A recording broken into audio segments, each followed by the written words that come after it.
Hey everybody, it's Neil with the Dastardly Gentleman. And with me I have Frank. Say hi, Frank. What is going on? And also the ghost of OG Ryan. My webcam blew the fuck up. Yeah, he Oh he broke his no. thing. Yeah, so I'm here, but only audio. He is here in spirit, a force spirit. And tonight we're gonna be talking about Bitcoin. Hmm. I mean, just kidding. Baby, come back. Look, I can't be part of this. Frank's so mad. It's not what I signed up for, man. We're gonna talk about Star Wars: The Last Jedi. Hooray! And obviously, if you haven't seen that movie yet, there will be spoilers ahead. What kind of spoilers? Massive spoilers. So, how'd you guys like the movie? Let's go, Frank. You first. I would like to start off this extremely detailed discussion by saying that I enjoyed the movie. I have seen it twice, and I liked it. Well, all right. All right. What about you, Ryan? I will put it this way. I went to go see it with Jeremiah. While I was watching the movie, I had a fun time. I enjoyed everything that I saw, with the exception of a few things that we'll get to. But I think by the time I got home, it finally hit me, and I was like, why the fuck did I like that movie? What the hell was that? You know what? I'm kind of somewhere in between. Like, I really, like, when I got out of the movie, I really was like, oh, that was a great movie. And then I thought about it for a while, and I'm like, something ain't right, though. There's a few parts. What the hell were they thinking? Something about you, though. Yeah. So, let's tear it apart. Let's start with you, Frank. So I mean, like, like the question of why did I like this movie? I mean, it's easy. Like you started to like her, and it went da da da da da da da da, and then like your joy level went because you realized you're gonna sit there through a Star Wars movie. Yeah. And then you're kind of like, you might have started to kind of taper off, and then the first time you hear the it came back. Yeah. So I mean, they drag you through by the shoelaces all the way through with little bits of nostalgia and seeing Luke finally be Mark Hamill and not Luke. Old man Mark Hamill. Hashtag not my Luke. Not my Luke. Oh, jeez. Why is he not your Luke? I mean, like, look, he's a crab ass. He's a grumpy old fuck, and I can understand some of the arguments of oh well, but he went through so much.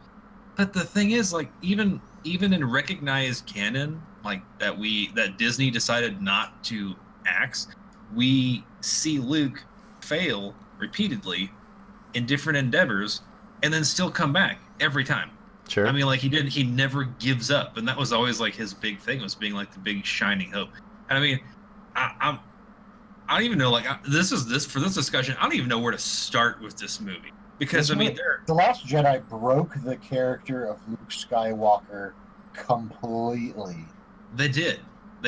I mean, he wasn't Luke. I mean, and even if you watch the interview where Mark Hamill pretty much tears the script to pieces, he says that he says to Rian Johnson, this isn't Luke Skywalker. It's never been. This isn't how he is at all. And maybe he takes a year or two off if something bad happens, but he always comes back bigger and stronger than ever.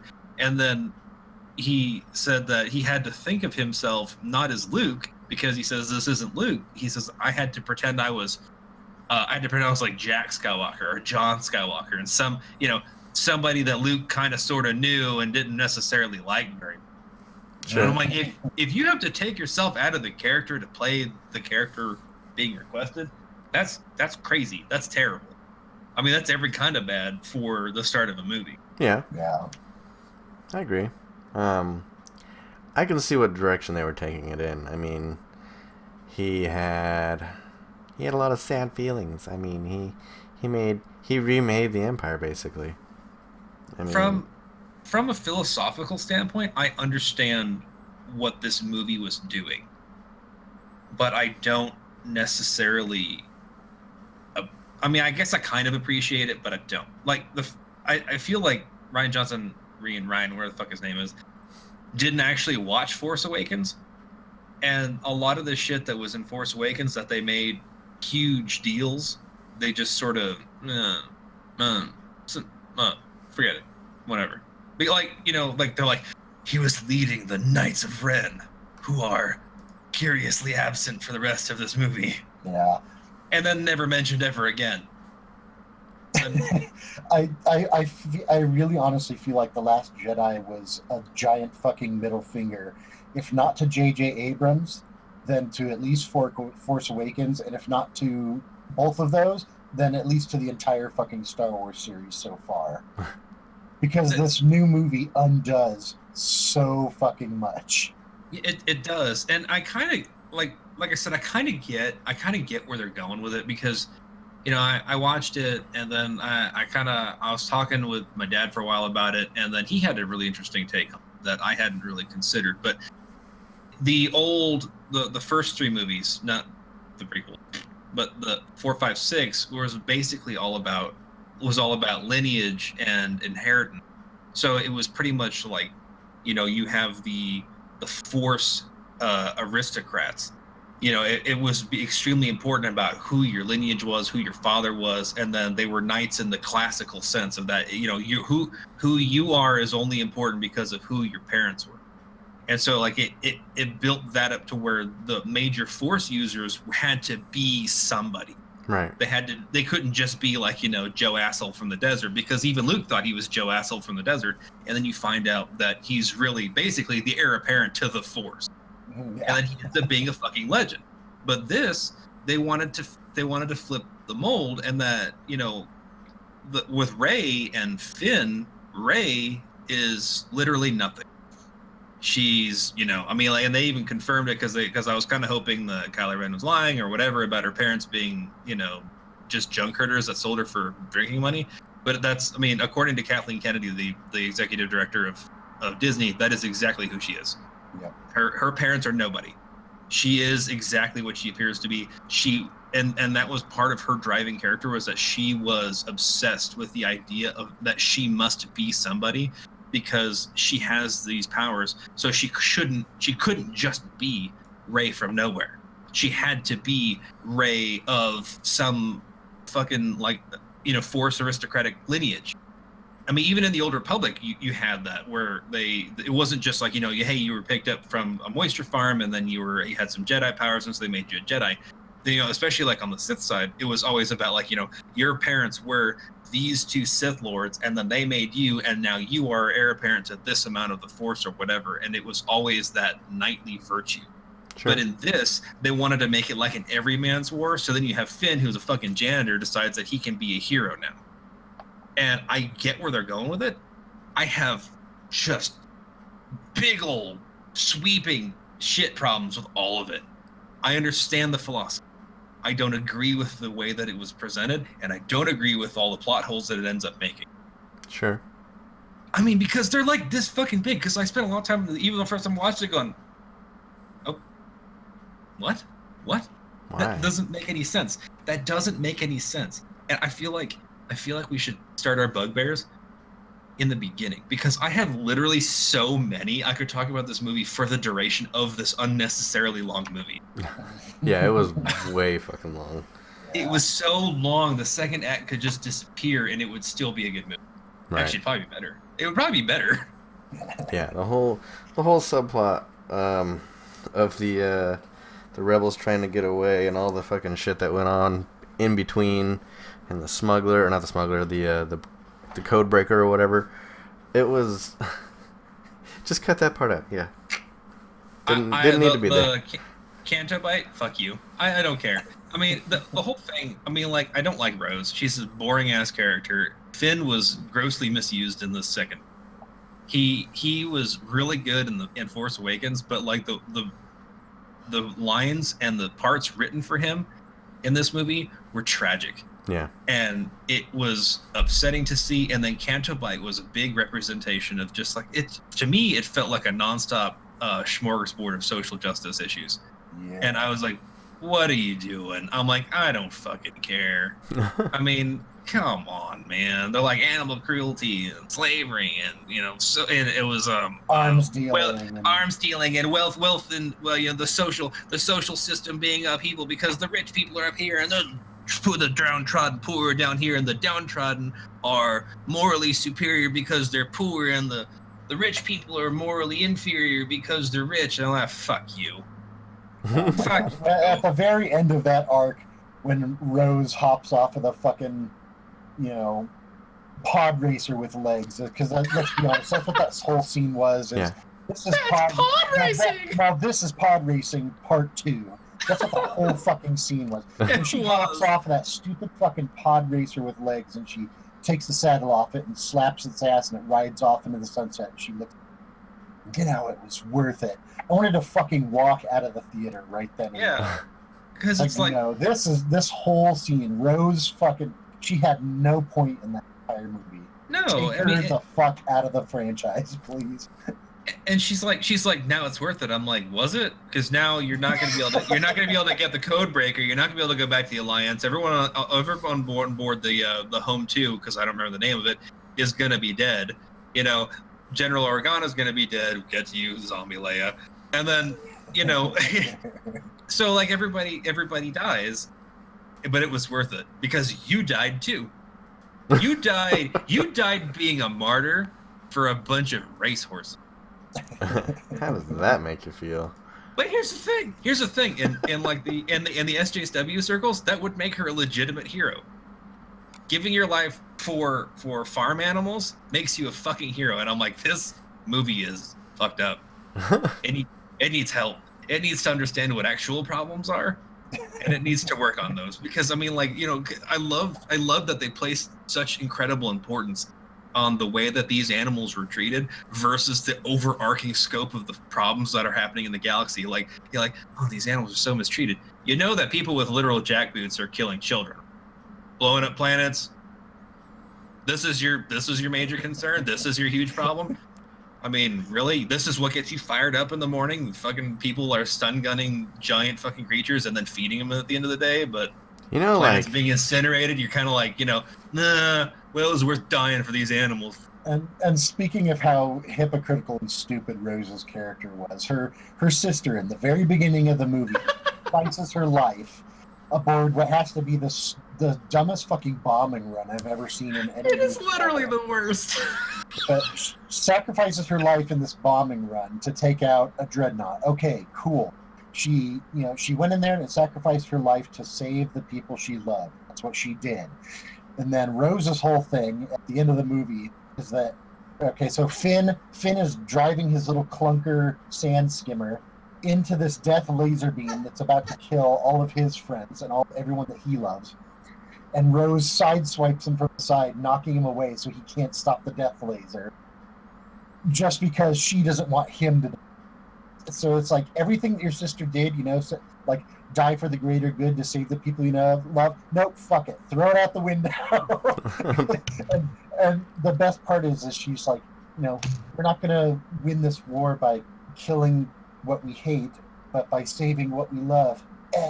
And then, meanwhile, in the background, the giant death laser is blowing a hole in the fucking bunker, killing everybody. Everybody you love.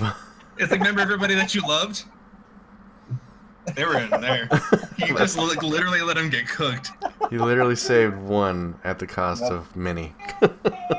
That's so stupid. Yeah, I agree with that 100%. Honestly, I like the movie, but I think it was my least favorite Star Wars movie. I'll say that much. Yes, said it. I probably agree with that. I do. At least, if it's not the worst, it's at least close to Attack of the Clones. Yeah, see, I felt actually, honestly, I think Attack of the Clones probably had more Star Wars merit going for it. Because like Attack of the Clones, like story-wise, Attack of the Clones was consistent. It bridged the two episodes together, which this one does not do, because again, it just completely forgets The Force Awakens even took place. Right. So like there were elements in Attack of the Clones that tied Phantom Menace to Revenge of the Sith, where you could follow it in a linear plot, and that's fantastic. And the only thing that really sucked about really sucked about Attack of the Clones was that the acting was subpar, the casting choices were terrible. The lines, the dialogue written was like extremely ham-fisted. But I mean, if you took basically the dialogue away, and then you actually like wrote it out as a narrative that is devoid of speaking and just based purely on action, it really wasn't that bad. But like The Last Jedi, I spent a lot of time being like, because Ryan brought up the bombing run. It is literally the dumbest thing I've ever fucking seen in cinema. So I mean, if you haven't seen it, which I'm assuming that if you're watching this, you have seen it. We have the main they're doing this dreadnought run, and they've got all these bombers that are slow as shit. And I get it. You want it to be like World War II. That was Lucas's thing. You want to be like World War II fighters. You got the big ships, and you got the little ships fighting each other. That's cool. That's fine. But these fucking things are literally supposed to open bay doors like a B-52 bomber and drop bombs on this dreadnought. To me, in my head, I was like, did we decommission the Y-Wing? Right. Yeah, whatever happened to the good old Y-Wing? Y-Wings and B-Wings were fucking bombers, yo. I mean, like, why the fuck are we not using that shit? Because they were fantastic. So, and then, I mean, like, hey, so Poe just can just go out there. A single X-Wing can just sweep through a dreadnought and just wipe out all the surface guns. What? He's just that good. And it was funny, too, because he's taking out our surface guns. I'm like, homie's in an X-Wing. And I'm like, how are you a dreadnought if an X-Wing is taking out your turbo laser emplacements? Well, I mean, he's lighter and he's faster. He is shooting regular X-Wing shots. Your Durasteel plating should be 4 fucking feet thick. I mean, like, how is this a thing? And then so then they go and they wipe out all the bombers except for one, of course, because drama, and 2 because they're slow as shit and they're stupid. They open the bay doors, which in my mind, we've never seen Star Wars just like have like a force field like Star Trek style to keep space in space and then oxygen where it's supposed to be for people. It's never happened in Star Wars. Yeah. The technology has never been displayed ever. So they open these bay doors, and I'm like, everyone died. Like that. I mean, like, no, they did that. We gotta do this bombing one. They did that throughout the entire franchise. What are you talking about? Like, for example, when... okay, you're right. Because I actually didn't think about it. Whenever they released the interceptors from the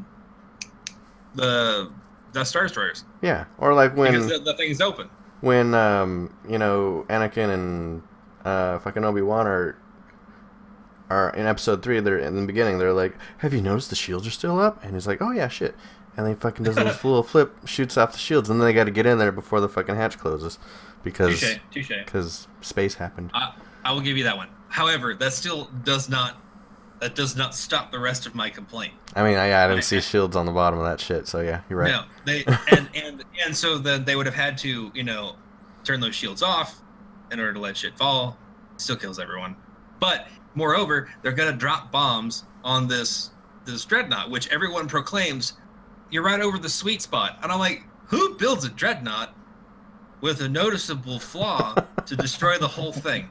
Now, like, with my, because I said that to my dad, and he was like, well, the Death Star had the exhaust port. I said, yeah, but the Death Star was also a giant fucking gun.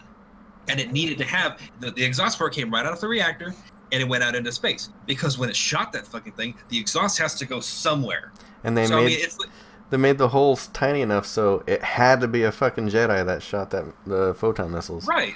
Well, as they revealed in Rogue One, it was designed that way on purpose. Right. By what was it, Galen or so? Yeah, true. To actually have that weakness that would completely destroy the Death Star instant. Right. And here's the thing. I mean, even if you took that away, even if you took away the idea that Urso made that on purpose, it still makes sense to have an exhaust port right off the reactor, which is where the Death Star gets all of its, it fires that fucking gun from, because that's where all the power goes, and then discharges it, blows up a planet. Yeah. So I'm in with that. But then, like, whenever, like, all the rebels were like, they're over the sweet spot, drop your bombs. And I'm like, how do they know that this is its critically weak area to drop bombs on? And when they drop bombs, they drop bombs in space. Y'all. Gravity, what? They go down. Fell. Which way's down? Who knows? I mean, like, no, I don't. I'm like, okay, okay, no, yeah, here, let me try to reason through it. So the idea is that there is gravity simulated in the ship. Okay, stick with me. All right, so then we drop it. It goes through the shield that we're pretending is there, and because of Newtonian physics, it continues to go straight down because there's nothing to stop it. There you go. Okay. Boom. Boom. Look, Last Jedi. I love you. I'm trying. Okay, I'm trying. So implied force field that lets implied magnetically driven bombs to pass through it. Yes. Implied. Yes. Here's my other thing. So, like, in that scene in the very beginning.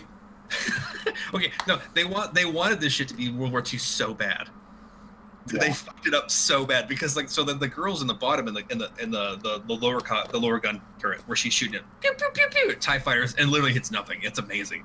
And then they're like yelling at your bay doors aren't open. Your bay doors aren't open. You gotta drop the bombs. You're over the sweet spot. And then so she's like, I sense a disturbance in the force because I can do that because I'm Joe Schmo. And then so she gets out of her little gun turret and then starts yelling up to the dude, and then decides to go check it out. Homie's dead on the catwalk. How? It's space, y'all. I mean, like, if they blew a hole in the fuselage, everyone would die. I mean, it's not like World War II, where, like, the pilots, and then it's made out of, like, metal and paper, and, like, the Japs flew by and they raked it, and, like, now he's down, and you have to jump in there and take over for the bombardier. It doesn't work that way. It's fucking Star Wars. It's fucking space. If you blow a hole that big in the goddamn ship, Hold on. I've got a devil's advocate thing here for you. Okay. All right, he had to have been. My only thing is he had to have been so stressed out because he was over that sweet spot. Had a heart He's never attack. seen it before, and he just died on the catwalk. No, you know what it was? Is they put the one guy that had narcolepsy in charge of dropping the bombs, and he just fucking passed out. He just passed out. That's all. Listen, I got you. He's like, I got this. I got you. Here it is. Ready? You know how I like in Star Trek when they're just like at the science station and the arms station and whatever, the weapon station, and their shield gets shot and they take some damage and all of a sudden their shit sparks and they're just dead. Like, just fucking fall over. Oh man, we just lost our security officer. Oh, we're fucked. It blew up. They couldn't have died because of that. But come on. Here's the thing. The implication in Star Trek is that it wasn't the explosion of the console that killed them. It was the electrical discharge. And I can kind of get that because there's a lot of, like, singeing and burning and whatever, and the electricity, fine. Okay, fine. I mean, it's ridiculous. And a lot of times, like, the shit blows up and then they go forward. Like, they're standing at it facing this way. It blows up this way, but they went that way. Look, whatever. Fine. I mean, like, I'm just saying shit don't make sense. Sure. But then this guy, she goes up into that top area and is looking around. There is nothing. The ship is fine. It didn't even get touched. I mean, and like those other ships, if they got even like if a TIE fighter went, like, I mean, they just crumble. I mean, they would just fucking explode. I mean, like, it's that, like, they had all the bombs in them, but that their other job is that they're also a supply company for fireworks. And, like, they just went excited. I want to spit out my water.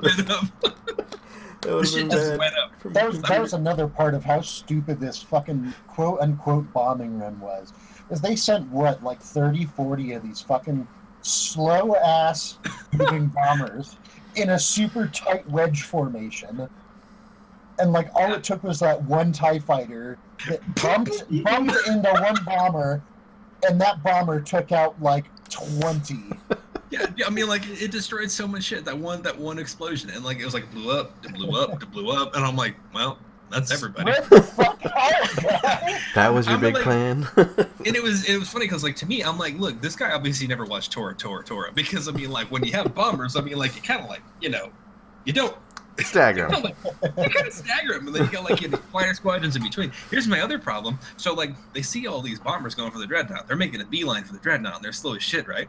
Why is Hux and every other like Star Destroyer just like, oh my good lord, they're going for the dreadnought. Did anyone think that like maybe you should scramble some more fighters? Because I mean, there was sort of like 9 fucking Star Destroyers. Yeah, that's what I was thinking that too. could have just like literally it was like 46 squadrons. Hux was just like, dude, you are getting fucked up. That sucks. I mean, we're just chilling. I mean, he's like, well, I would never command it like that. I mean, I would have sent him in ages ago. and like, here's my thing too. I mean, like if you're so intent on wiping out the Rebel Alliance, as soon as Post showed up with the one ship, I'd have been like, scramble all fighters immediately. because we're not trying this. We're not parlaying. We're not doing anything else. I mean, like we're here for the extermination of the Resistance. So like so if it was me, oh, there's a ship approaching. Okay, scramble everything. Hold I was on. like, oh god. You're forgetting his genius tactic of pretending like Hux is on hold. I fucking hated that. I mean, like, I was like, Our plan was to fly in there, and make a joke. yeah, I was That like, was that's the so entire dumb. point. And I was like, really? This is how you're gonna start it? And so H2O Havas you guys says, and when does the cannon fire arc and yet go down like there's gravity slowly chasing the Rebel flagship? Right. That was another thing. Like they're arcing their shots. Like they're actually like adjusting for gravity in space. And they're laser guns. Guys, they're laser guns. They don't They're made there's of no light. bullet drop. There's no bullet drop in laser guns. Look, It doesn't work that light's way. heavy, I mean, yo. I was looking at it and I was like, I looked at Tara and I was like,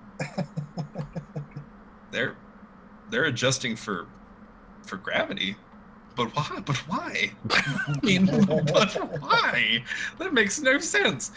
And since we're talking about the snail's pursuit of the Rebel fleet, why did they all have to follow behind him?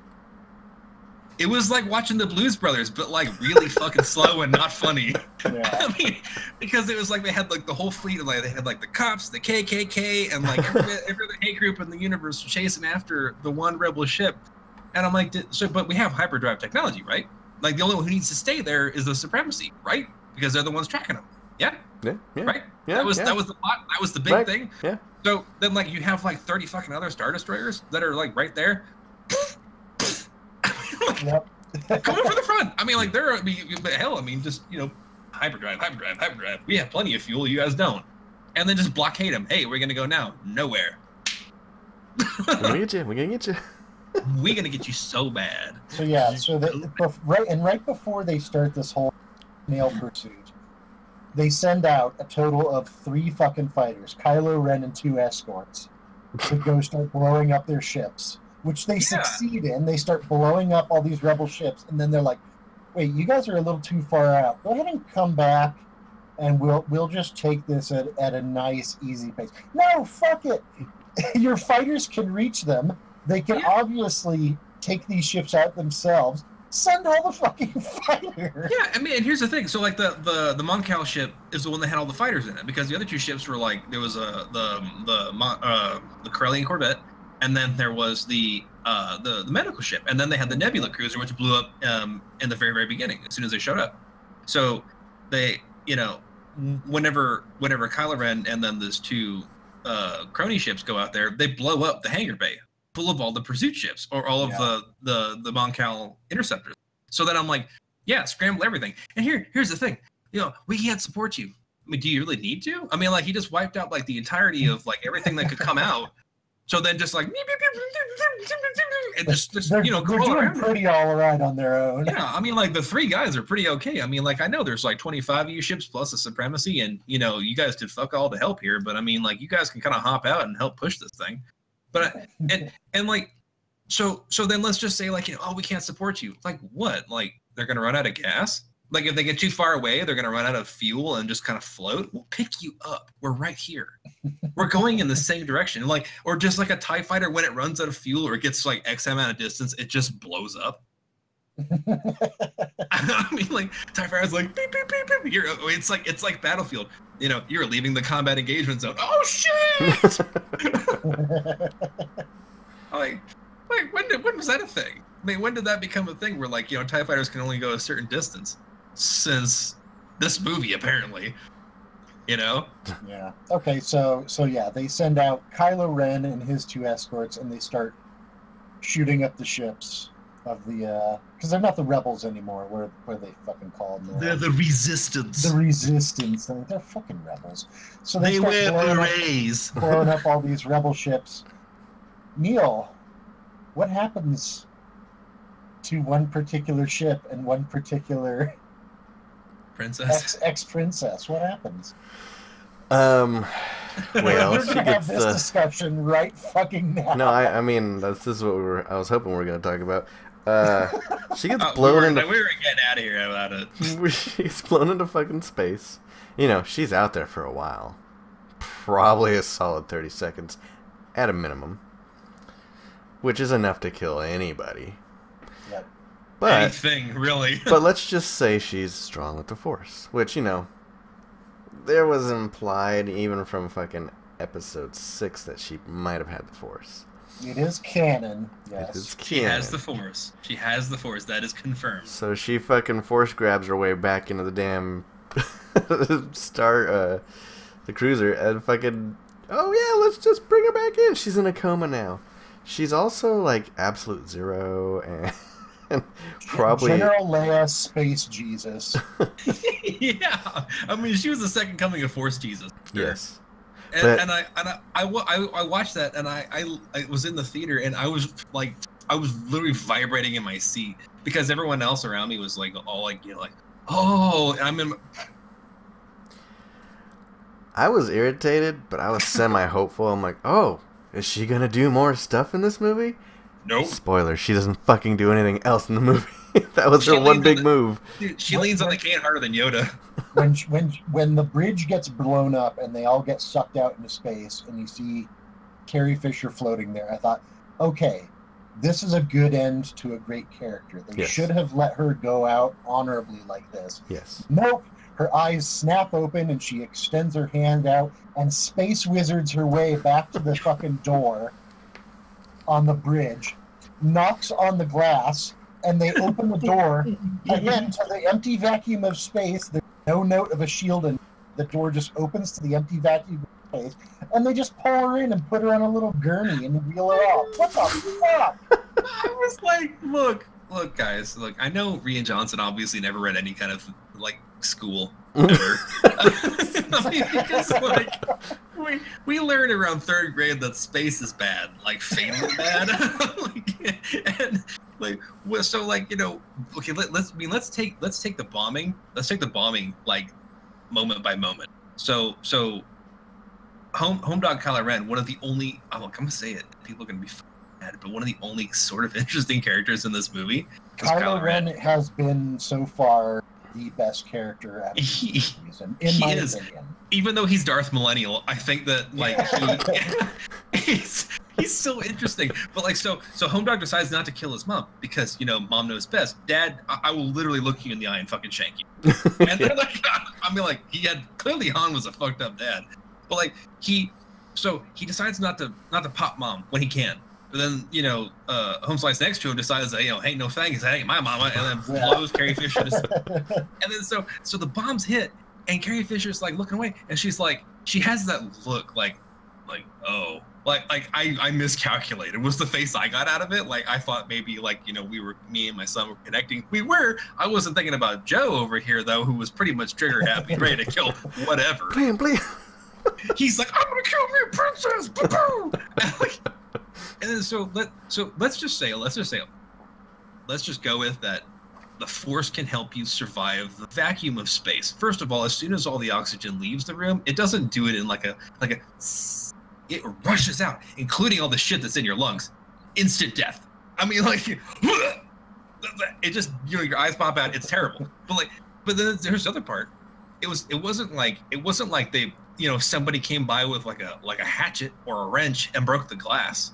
You know, they hit it with a fucking bomb. Mm-hmm. Yeah. So like shit blew up behind her, and all the pieces and everything flying, like, she's like, "Brr." Dude, she gets hit with fuselage from the fucking ship. I mean, they were pulling like, 6 inches inside of her body, pieces of metal, pieces of Admiral Akbar, pieces of that lieutenant guy that was just sitting there going, fucking bombs. And then, so she probably has teeth in her shoulder. Like in the next movie, she's going to be like, ugh. I knew that guy. So she's literally, she gets just shredded with shrapnel.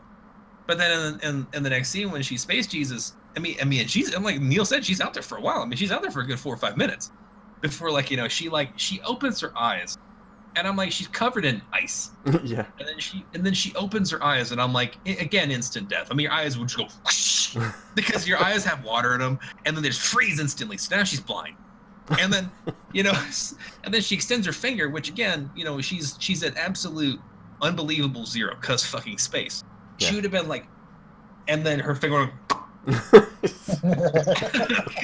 shit's frozen completely to the bone. There is nothing left. And then she Jesus her way down. I would have loved if we were going to show that Leia has force powers. I was talking this with a guy at work. I would have loved if we were going to see Leia have force powers, and this is how. And they wanted to show it that she was ultra powerful with the force, powerful enough to defy the vacuum of space and whatever, and make me completely shit my pants because I'm so pissed off that this is the dumbest scene I've ever seen in the fucking history of cinema. And I watched Starship Troopers. That I was like, could we have not done something cool? Like, she's having that moment with Kylo Ren, and then she feels like the other dude shoot the bombs, and she has that oh shit moment. Have Leia turn around, and then when the bombs hit and the bridge starts to collapse, she freezes all that shit like Kylo Ren did in the first one with that blast, and holds the hull together for Akbar and everyone to vacate the bridge.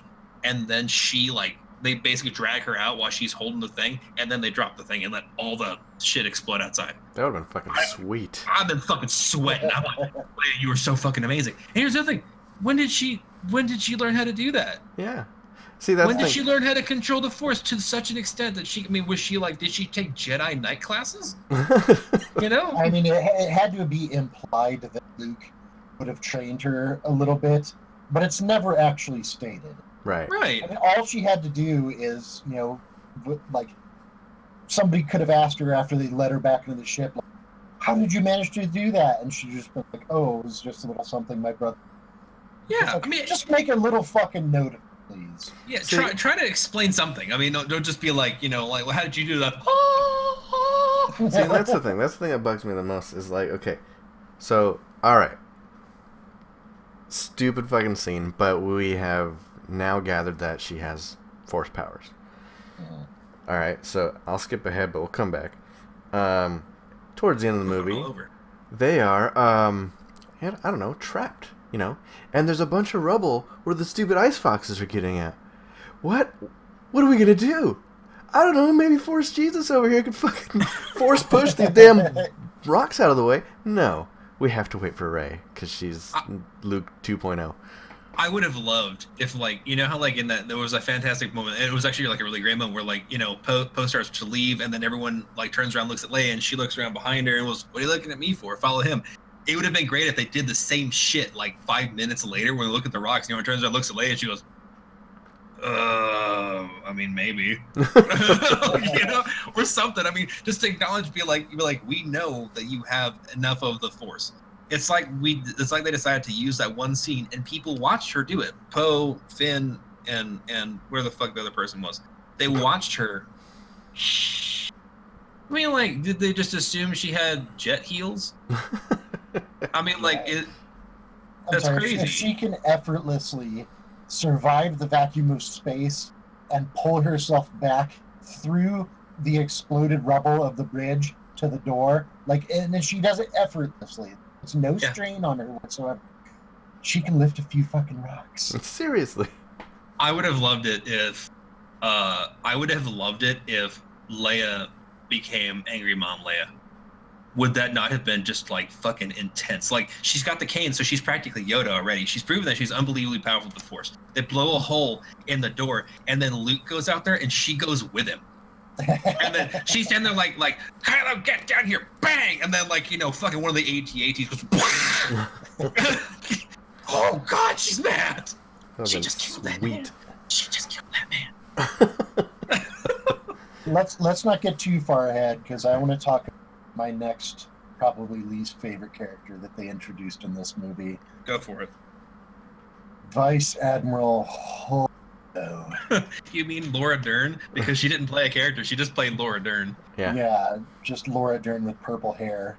Yeah, that was unbelievable to me, and I remember like she came out and they were like, because I saw some of the pre-release stuff. And they said Laura Dern was going to play Vice Admiral Holdo. So when they say Vice Admiral Holdo, and I was like, oh, Laura Dern. I mean, I loved her in Jurassic Park, and because that's pretty much all she's ever been in. Yeah. And then she comes out and she's like in this like gown, and I'm like, you're in the military? Was my first thought, because I mean, when Leia, even in Force Awakens, and like they show up on at Maz's place, Leia was in combat boots, combat pants, vests. I mean, she was cocklock ready to rock. But Laura Dern comes into a noticeable combat situation, like there were explosions and people died, and then she's wearing this gown, and she is the most pretentious bitch in the universe. Yeah, she looked like she was getting ready for a hearing scent. Yeah. She was going to talk about scented candles for about an hour and a half, and then tell you how your chi is a little bit off. But if you have enough feng shui in your house, you will actually definitely feel more improvement in those fungus on your feet. For sure.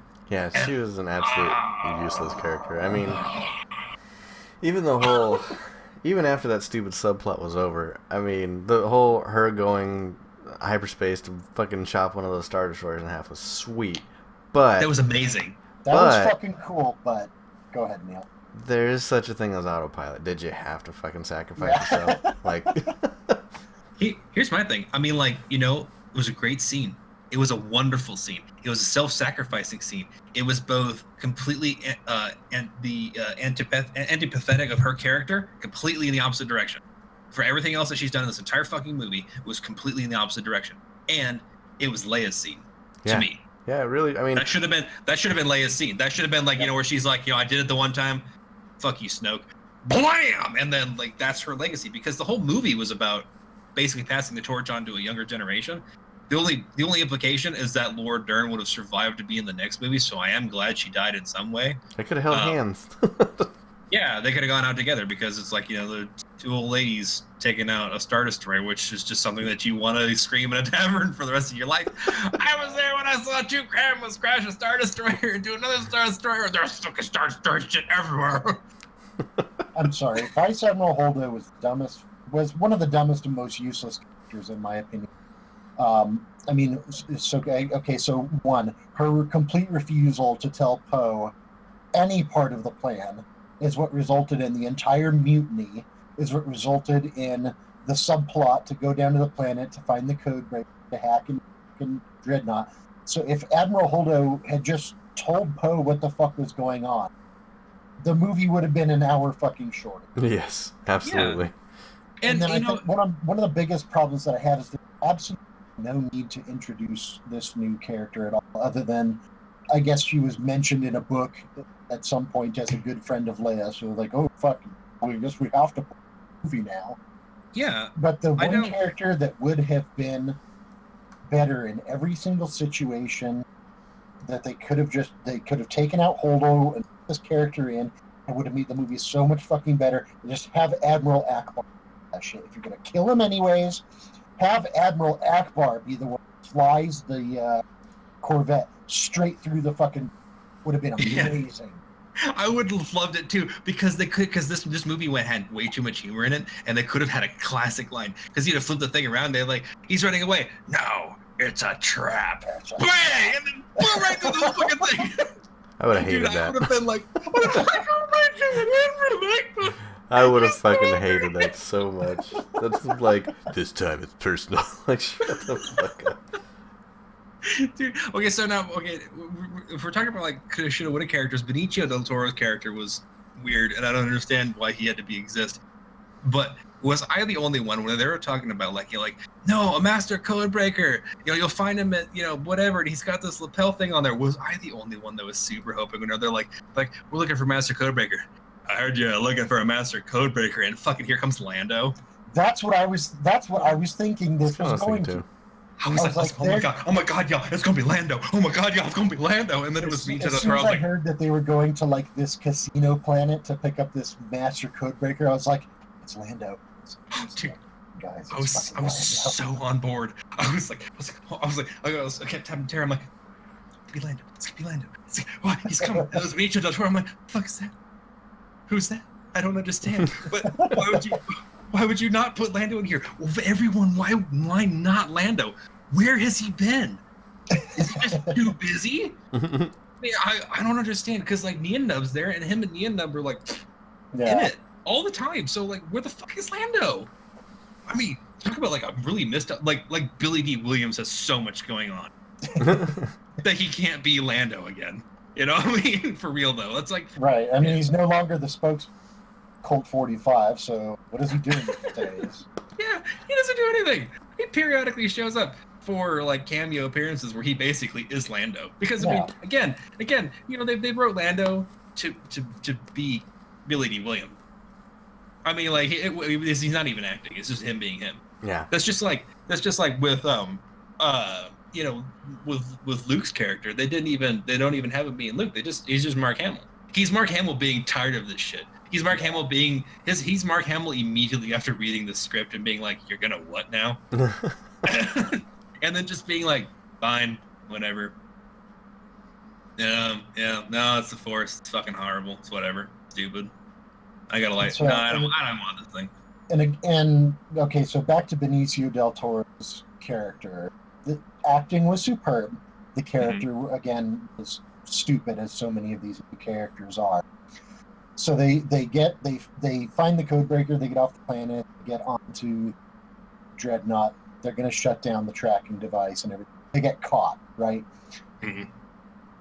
And Benicio del Toro betrays them. And betrays them. And the First Order just let him go. Why? like I get that it. Doesn't sound like something the First Order would have done. Yeah, I actually wholly agree with that, because I mean, like, the First Order is pretty much just like, yeah, with us or against us. Well, I'm a freelancer. That would be against us.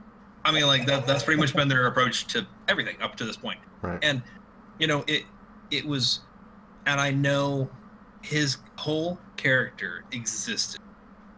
Like, I mean, like, I was kind of like not really sure what the fuck I was looking at. Like the whole, I mean, again, acting superb, but like, you know, it's like Ben Affleck's Batman. You know, he did a good job being Batman, but you can only go so far with a shit script, right? Shit script and shit writing and everything else. You can only do so much.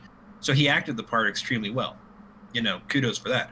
But then, you know, whenever like at the end, I was still mulling it over, like, what even is this character? Then they got caught, and then he's walking out with the money, and then I was like, oh my god, is this the cherry on top of more of this like fucking SJW garbage, where like, you know, he does the, you know, they blow you up today, you blow them up tomorrow. It's just a cycle. And then, you know, so like he's just there to be the whipped cream filling of this commentary on war. Yeah. That where they're trying to like be super highbrow and philosophical about like the stupidity of prolonged conflict. And I'm like, really? You've made me sit through 45 minutes of fucking wasting my time with dumbass and his new girlfriend riding a space camel, and this was the payoff.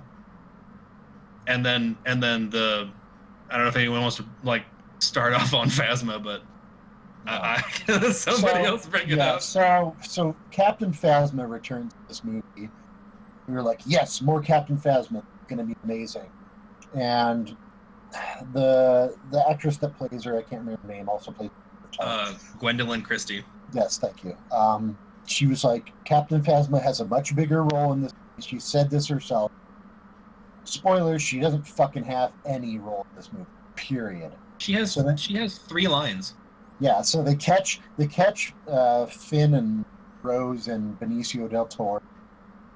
They're like, you know, she's finally going to execute Finn, but instead of just shoot the motherfucker, she's like, do we have any like laser axes that we can chop the bits with? That'd be sweet. Let's take our time on this one.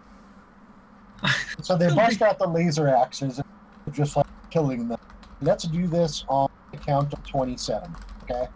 Yeah, I mean, like, and they waited like they waited like fucking 5 minutes. I mean, like, and here's the thing about Phasma that blew my mind. Like, they spent so much time developing this character to be really interesting, and they said, you know, she's going to be a lot like Boba Fett. And I mean, like, I don't think we're going to mean literally, because I mean, like, he had like 4 spoken lines too between the 2 movies. But I actually think that fucking Boba Fett probably had more screen time than Captain Phasma did. Yeah. And they spent so much time building this character, from Force Awakens to they did like the comics, they did the all the other shit that went with it, and then we see her in The Last Jedi, and then she does this stupid fucking fight with Finn, and for some reason he wins. Like, yeah. I have like, look, I mean, can I tangent for a second about Finn and Rey for a minute? Okay, so I would like to talk about weapons for a minute, and I would like to point out that Finn's big thing was that he was a fucking janitor. Mm-hmm. Like, that's been his character. I was a janitor, you know. Well, I cleaned those up. Well, first of all, then why the fuck were you down there shooting it in the very first movie? So you obviously weren't like just a janitor. Sure. I mean, you had combat training of some level, which I guess if you're in the army and you're going to be a janitor, you probably do anyway. But whatever. So his big thing is he keeps talking about how he's just a janitor. So he's grunt level. And again, they're shoving this shit in your face about this is an everyman sport now. It's not about, you know, the fighting aristocracy. It's about everyone trying to be the best that they possibly can. Okay, fine, whatever. But then you have Phasma, who is basically born and bred killer. I mean, like, she's the best of the best of the best. She's the one stormtrooper bulletproof armor too. That should tell you something. Yeah, she's the one that actually has armor that fucking is armor. And like, so then he fights with her with melee weapons and then wins? What? Yeah. I mean, okay, I'll give you that. She beat him and then he surprised her. Fine. But like, for real though, I mean, she did classic villain shit where she didn't confirm the kill. I knocked him into the thing. Even though I've been on this ship for fucking years now, and I know where the majority of everything is, and I know that that's an elevator down there. There is a high probability that he landed on something and he probably come back up. I'm just not going to look. I'm going to turn around and just be fucking swanky as shit about, I just killed that janitor, and then get my face fucking crushed in by a whatever the fuck that, like a stun baton thing that makes a stun tonfa makes no sense. I'm still working that one out. But yeah, and this is part of a big continuity error that I've seen a lot of people point out is, so they're about to execute Finn and Rose. Where's Captain Phasma? She is standing right fucking there. Yeah. Holdo flies the ship through the dreadnought, and then in the very next scene, all of a sudden. There. Yeah, Phasma is on the other side of the fucking hangar, and she emerges through the flames with her rifle in her hands. Switches over to Finn. They start fighting. All of a sudden, it switches back to Phasma. The gun is gone, and she has this melee. Shoot him! Just fucking shoot him! I mean, like, I think I can identify with Phasma because I feel like Phasma probably views Finn as being like one of her unruly children. And like, you always want to. I know you always want to shoot your kids when they're being little shits. But instead, she goes for like the mean mom method, and she gets out like that really like thin, flexible like telephone. She like, busts out the switch. Yeah, that's what she did. She busted out a switch. She's like, shing, and I'm like, it's a switch. I mean, that's all it is. I mean, because it's like, I mean, like it functionally has no combat value. It's like this thin. Mm-hmm. I mean, and she's like whacking him with it, and he's like, getting tossed around about it. I'm like, let's be real though with physics. I mean, Finn's got to be like what, like 180, most predominantly muscle, and he's got all that the Imperial armor, or not armor, but like outfit on. It's probably predominantly what, wool and shit. she's like whack, ow, god damn it. I mean, like, not like, and then he goes flying or whatever. I mean, and she hits him with the stomach with it. And I'm like, did you look at it whenever she, like, jammed him with it? This shit's like a fucking razor blade on the end. Like, and then fucking Finn just crumples up and then just sits there and goes, the blood is black. Oh, God. And he's like trying to tuck it. He's like trying to tuck his guts back in. And so then Finn ends appropriately, you know. I feel. And then he beats her, and then yeah, you're right, continuity issue. I mean, like I thought that too. Whenever so she's legit like 6 feet away from him when they're about to laser axe him, Mm-hmm. Yeah. and then she when maybe okay, Last Jedi, I'm gonna help you out again. I'm gonna help you out. I'm gonna hit you with some continuity. I'm gonna bridge it for you because I love you and I want you to be good, even if I have to lie to myself. Maybe what happened is when Holdo flew through, part of the ship caught on Phasma's armor that's indestructible, unless Finn and the plot want it to break, and then it dragged her to the other end of the hangar, and then dropped her off. And I don't she's think she's it like, dragged no, her. You know, I don't think. I don't think it dragged her. You know what I think happened? I think that ship straight up fucking bounced off of Phasma's armor. That's why it's at an angle. Bitch has the density of a star, and that's why Finn was able to beat her, because she had a Corvette bounce off of her at light speed. Yeah, that's why that part of her helmet was weakened, because that's where it domed her. Boom.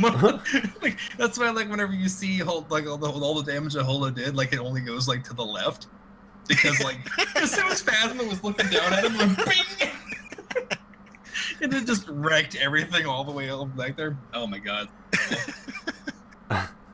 But I mean, and then she dies, and oh, there's a fucking waste. She better come back in the third one. I can't imagine that she wouldn't. And so then my other thing I was gonna rant about. I'm gonna rant about Rey. And Rey is fucking stupid and worthless, and everyone calls her Mary Sue, and they're finally proven right in this movie that she is. Real quick before you do, another thing just to touch on Finn again that you mentioned, like, why did he have all this combat training if he was just a fucking janitor? Mm-hmm. So Force Awakens, the entire thing that he needed to get off of the ship in the first place was a pilot. He had 0 piloting skills. He couldn't fly or drive anything. Mm-hmm. Same with getting off of Jakku. He needed a pilot. He couldn't fly or drive anything. The end of this movie, he's flying and driving a fucking little, salt speeder like a pro. Where did he fucking get this skill? and look at the introduction of Rose's character. Mm-hmm. So like she flat out says, I stare at pipes all day. She's a mechanic. That was her thing. And then all of a sudden now her dumbass is in a speeder fighting against, like, front lining. Look, man, And look. she's like, bob and weaving. Oh, I can't shake him. And then, like, I mean, you're shaking him pretty good though. I mean, like, let's be honest here. Right. I mean, like, that thing's a piece of shit. And you're kind of like, he's like, pew pew, and you're like, nah, bruh, suck my dick. I got this one, man. I got this one. All right. So here's what happened. Okay. When they made it to the base, they leveled up, and they put a little dot right in their little piloting thing, and then they just kept rolling really high. So you're saying? Oh, is that what those dice were? Yeah, That's what the they dice just were. rolled. That's why they're golden, because they only had positive outcomes. All crits all day. Oh, crap. Na- Oh, my bad. natural 20s, motherfucker. Check 'em. Okay, so now I want to yell about Rey, because I liked her until this movie, and now I don't, because I think that she's unnecessarily arrogant, and I think that she's full of herself. I think she's a fucking idiot. And here's the thing that they imply in this movie, that so she gets, super surged with the Force, and then for some reason, beyond anyone's understanding, she becomes not only like proficient but really good with the lightsaber, like instantaneously. Like, she struggled kind of with it in the first place, but this movie takes place almost immediately after Starkiller Base's destruction. So then she leaves, goes and finds Luke, and she's training with her bow staff or whatever, which she also sucks with. Mhm. And then because, like, she's and I can say that not just because I think that her form is terrible, but because in the very first part of Force Awakens, she doesn't quite completely fend off the fucking guys trying to steal BB-8. She barely wins that fight, so that she's not really that good with it. So Right. then in the second one, she just picks up a lightsaber, and all of a sudden, like, because she's strong in the Force, she starts becoming really good at it. My major problem with that is, then why is it that all of the Jedi always train their whole lives every day, day in and day out, on how to use the various forms and exercises for the lightsaber? I got an explanation for that one. You're gonna have to be a really good one. You know, like how in you're gonna hate this. How in Dragon Ball Z. Yep, I do. I hate it already. I do. I already hate it. How everybody's training so hard to become Super Saiyan, and then they get married and have kids, and their kids are Super Saiyan at like age 3. Star Wars. Yeah, but here's the thing. So really, by that logic, Rey should have been really good at being fucking drunk. Yeah. Because she should have been really good at being drunk and abandoning Chewie whenever he fell asleep. True. I mean, like that would have been her. That would have been her like parental skills, like the passing on of her inheritance skills from her parents. But like, so like the implication is that so she's really good with the Force because she's really good with the Force. She's really good with the lightsaber. And I'm like, that's insane. You obviously have Rian Johnson obviously has no fucking idea how the Force works, or at least up to this point, no idea how the Force works, because. You know, if the implication is that if you're really strong with the Force, you're really good with the lightsaber, then Darth Sidious didn't really need to be all that Heidi, did he? Because he was super powerful in the Force, and if by that logic, he would have been an unfucking killable god with a lightsaber. There would have been no Jedi who could have touched him. Look at Yoda. He probably would have literally been able to sit back, put a fidget spinner on his wiener, and have the lightsaber just zoom around the room and kill everyone. Because I mean, he was so powerful with the Force that he should have been an unkillable god with the lightsaber. But then you have Mace Windu, who wasn't as powerful as Yoda, but was way better with the lightsaber. Because he trained in it all the fucking time. Right. So then it's like, what was the point of having them train and learn all the various forms and techniques and whatever if, like, they could just be powerful in the Force and then, you know, by osmosis become extremely gifted with the lightsaber? That makes no sense. And that makes me angry because I think what they wanted that the fight against the Praetorian Guard so badly, but they realized. Hold on. They'd be like, this bitch would die. I mean, like, if she went in there with the way it is, I mean, she'd be like, and then they just chop her to pieces. Yeah. And it just rolls all over. I mean, you don't get to be a Praetorian Guard just by, you know, winging it.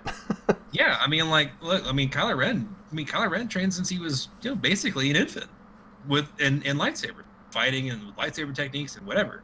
I mean, he trained really young, and then she whoops his ass? ? I mean, what? So again, implication is that because Force, am good at whatever.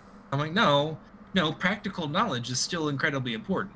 And she doesn't seem to really have like that many, other than like small personal like character flaws. When it comes to like her practical skills, she's like, she's fucking literally light years ahead of everyone. And I don't understand. I mean, like, this is the character that people get pissed off about in anime. Yeah. I mean, like, because they're like, well, you can't touch him because he can do whatever he wants. I'm like, yeah, and it is stupid. Which in anime sometimes it works because, you know, because they set it up to where it is unbelievable. But at the same time, if you have a character like that, and the implication is that there's supposed to be a struggle here. We don't get a struggle because she is so good at everything. She is undeniably more powerful than Kylo Ren in every way. She's better with him than the lightsaber. You know, she's stronger than the Force with him. Where's the conflict anymore? I mean, honestly, roll credits. Movie's over. Really, the only conflict is whether she's going to be a good guy or a bad guy at that point. Which they shut the book on that. Yeah, pretty much. Boom, she's a good guy. I mean, she's gonna take over for Luke. Fucking stupid, but okay, whatever. Now I'm gonna turn over just real quick. I want to talk about the state of the Republic in the beginning of this movie. That makes no sense to me, and I want someone to help me. State of the Republic. I know what the canon is, and I understand where it comes from, but I feel like it should be pointed out because the movie doesn't explain to you why the First Order is ruling the galaxy. Because we went from the end of the first one, where we blew up Starkiller Base and took a huge fucking chunk out of the First Order, to they rule the galaxy. Yeah, that was another huge continuity error. First Order spends all these fucking resources and all of this money and everything on building Starkiller Base, only to have it blown the fuck up. Yeah. And then immediately switch to the very next following scene because there's no time in between these movies. The very next scene Suddenly, the First Order is reigning supreme across the entire galaxy. I beg your fucking pardon. Well, my only question to that is, I mean, they took out an entire fucking solar system with Starkiller, including Coruscant. They didn't take out Coruscant. They didn't take out Coruscant? I thought they did. No, do you want me to just so the New Republic has it because they wanted to distance themselves from the Empire. They moved the New Republic's capital to another planet. That's the plan. Oh. Carry on. Okay, so they wiped out pretty much the Senate, right? Like the Galactic Federation of Planets or whatever you call it. No, is that the Galactic Senate? Yeah. Okay. So there's no. I mean, it's all just rebels and versus the First Order, right? That's all it is at that point. Okay. Right. Carry on. So I actually do have an answer. I wanted to bring it up because I know that it was going to be a big issue, and it was one for me until like I actually read about it. And this is one of my problems that I have with these movies, or I should say this movie in particular. Do you remember a little movie series called The Matrix? Yeah. So do you remember how like the first Matrix movie was really good, and then the rest of them fucking sucked? Yeah. So here's my problem with The Matrix is that you go into the second Matrix movie and like, you know, the Morpheus's ship is like downed and you're like, what's happening? I don't understand. And it's because there was a bunch of things that happened in between, but you'd had to read the comic book, played the video game, you know, seen the animated series to know what's actually happening. Right. And that's exactly what they've done with this movie. Because you have had to read all the material between when they made Force Awakens to right now to know what the fuck is happening. So basically, like I'm gonna give you like the Cliff Notes version of it. Mon Mothma gets into power. Okay, so she becomes the Supreme Chancellor. She revokes the Supreme Chancellor's abilities, or you know, emergency powers that Palpatine took for himself. Mm-hmm. The Empire is destroyed, but there's still the Imperial Remnant. They do the last few battles with that, and they kind of suppress the Imperial Remnant. They basically push them into some centralized planets, and then say you can't leave here, you can't militarize. So then after they decide that, Mon Mothma decides that she's going to reduce the Republic military because they're at peace by 90%. But because it's now a republic, the planets that are within the sphere of the republic are also the planets where the Imperial sympathizers were, and they get themselves voted into office, and they vote to decentralize the military and to reduce the amount of military presence and to disarm and to get all take out all the ships and whatever. And we don't need all these. But in secret, they were working with the First Order because a huge portion of the Imperial separatists left to the unknown regions and started building their armadas.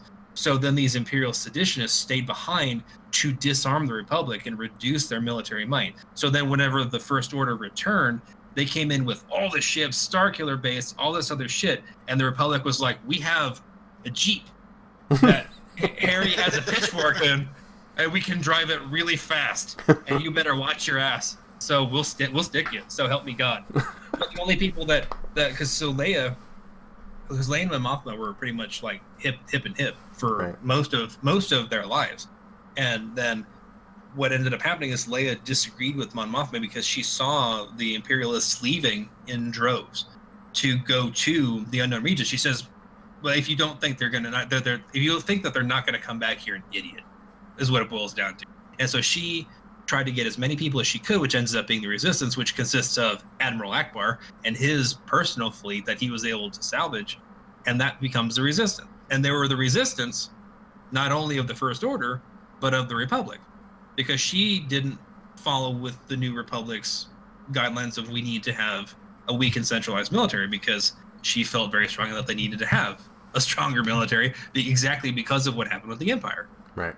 So then, the First Order comes in and they wipe everybody out, and now they just run roughshod over everyone because nobody has a military. Nobody has any weapons anymore. Well, all right then. And that's what, because like when I saw that, I'm like, because like I said, went from wiping out Starkiller base, taking a huge chunk out of it, and then all of a sudden First Order's ruling everything. I'm like, what happened? Did we lose something? And then I'm like, we're talking about the Republic, right? The Galactic Republic. The whole thing lost already. between two movies, because that would have been a pretty cool movie. I mean, like if they lost the whole fucking war, I mean, that's practically like losing the hyperspace. I mean, that would have been pretty cool to see. Is all I'm getting at. And here's my other thing, though. Like my one thing, Mandalore will never be ruled. Yeah, so I challenge the First Order, because I know that it's not canon anymore, but I like to say it out loud and say it in my heart. But Boba Fett does get the Mask of Mandalore, and he does rule as king in Mandalore. So, Nice. Well, I think what we have to talk about next, or we don't have to, but we may wish to talk about next, is the next biggest surprise nobody in this movie. Let's talk about Snoke, shall we? I do not understand how you can fuck a character like that.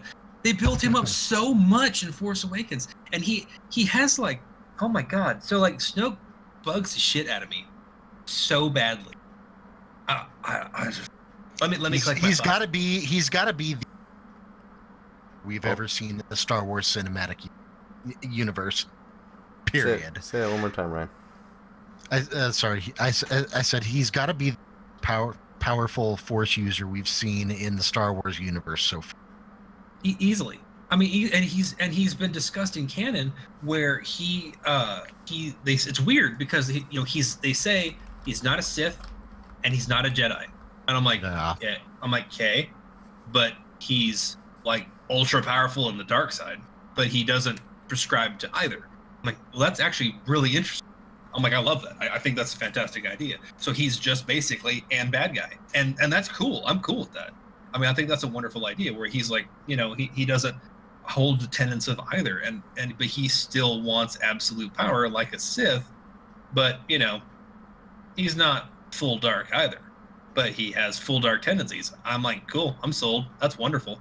I mean, the dude's like fucking near omnipotent. He can read minds. He bridges people through the Force, like so they have like really freaky Skype calls, and then they did intergalactic Skyping. Yeah, he bridged two minds across an entire galaxy effortlessly. Yeah. I mean, it's so effortlessly that they didn't even know. They didn't even know it was happening. They thought it was each other. I mean, that's crazy powerful. He can read fucking minds. And here's another thing. So, like, Vader was able to force choke somebody when they were... So, like, he was on the Executor, and then one of the captains that failed to capture Luke was on a Star Destroyer that was, like, let's just say, like, 300 kilometers away, but you could still see it. So it was still fairly close. And he's looking at him on the teleprompter, of the little video computer, and he force chokes him. Force chokes him to death. But he was that close. I mean, close, respectively. But Snoke is literally in another fucking galaxy on the Supremacy, and he whips Hux around like a fucking bad child. I'm like, can we just talk about real quick how Hux was the redheaded stepchild? Oh, yeah. I mean, both literally and figuratively, because I mean, like, dude, that poor child. Every time that guy opened his fucking mouth, somebody was there to put the Force in it. Yeah, pretty much. Fucking like he tries to be all like uppity with Snoke, and also he hears like the flutter of Force robes, and he's like, no, oh. Oh my god, dude, Hux! I felt so bad for Hux. Hux got the shit kicked out in that entire movie. Like he literally nothing went his way the whole time. Wow. But I mean, so Snoke was effectively a god. I mean, they said that he was more powerful than Palpatine by far, and Palpatine was insanely powerful. Oh yeah. And then but like here's my thing. So can I talk about the lightsaber scene? Mm-hmm. Can I do that? So he's so powerful. He knows what's happening. Literally anywhere. He can sense it. He can sense your mind at any distance. Neil, when you're taking a shit, he knows what you're watching. And he is in another fucking universe. But he can get your mind out of everyone else's. That's insane to me. But he obviously can't tell why kids love fucking Cinnamon Toast Crunch.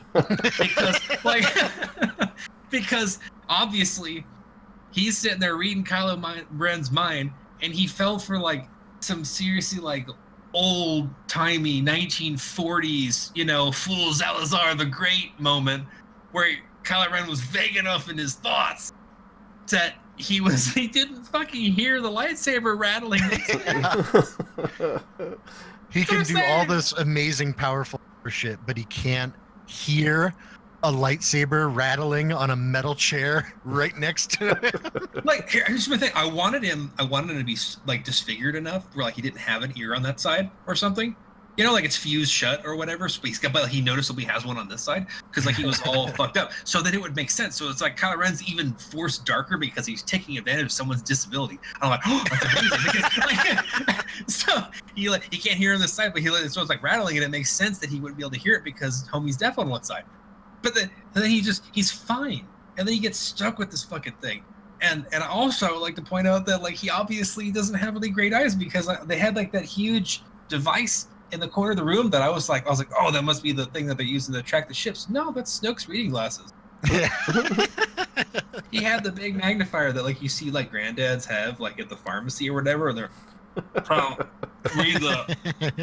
I can't read it with this readers. Get me the magnifying glass over there. I need to know how much volume I'm supposed to take. Oh, not too much. Oh, not too much.